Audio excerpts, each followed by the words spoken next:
Hello everyone, আসসালামু আলাইকুম। আজকে চলে আসলাম রোস্টের একটি রেসিপি নিয়ে। ফার্স্টে আমরা তেল গরম করে পেঁয়াজগুলো দিয়ে দিলাম। এখন ভালোভাবে নাড়াচাড়া করতে হবে। তারপর দিয়ে দিচ্ছি আদা বাটা, রসুন বাটা। তারপর দিয়ে দিব পেঁয়াজ বাটা।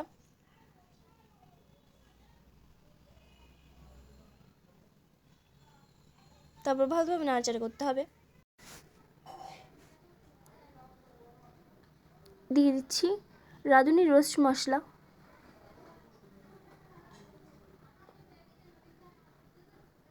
আবার ভালোভাবে নাড়াচাড়া করতে হবে। দিয়ে দিব একটু পানি। মুরগিগুলো ভেজে আগের থেকে সাইডে রেখে দিয়েছিলাম।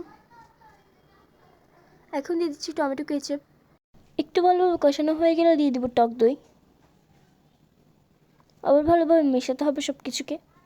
তারপর দিয়ে দিচ্ছি মরিচ। রোস্টের মশলা একটু দিয়ে দিলাম যাতে স্বাদটা ভালো হয়। এখন আগে থেকে ভেজে রাখা চিকেনগুলো দিয়ে দিচ্ছি। চিকেনগুলো আগে একটু তেলে বাদামি করে ভেজে নিয়েছিলাম। এভাবে 10-15 মিনিট রান্না করে নিলাম। তারপর ঢেকে দিব। এই যে তৈরি হয়ে গেছে আমাদের রোস্ট। এখন ওপর একটু পেঁয়াজ বেরেস্তা ছিটিয়ে দিলাম। তারপর সার্ভ করার পালা। এই তো দেখুন কতটা সুন্দর লাগছে। দেখা হচ্ছে নতুন কোনো ভিডিওতে। Bye bye.